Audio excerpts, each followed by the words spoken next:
how to fulfill orders in Shopify quick and easy. Hi guys, welcome back. Today I'm going to show you how to fulfill orders in Shopify. So let's get into it.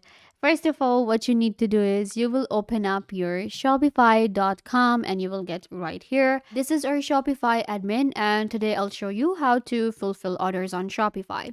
So once you get right here and you're receiving orders, then you're going to go to the order section here and it will show you the orders that you have received. Unfortunately, I'm using the free plan, so I'll actually show you from here how you will fulfill your orders.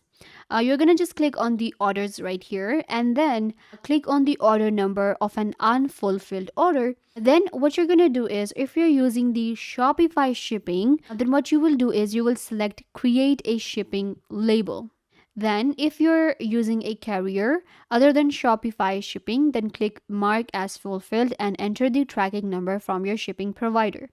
The tracking URL is shown in the customer's shipping confirmation and shipping update emails. The next step is going to be, if you want to send a notification email to the customers right away, then you will click on send shipment detail to your customer now that their order has been fulfilled. Then you're going to click on click fulfill items to mark the order as fulfilled. If you're using Shopify shipping, then select a shipping service and click buy shipping label.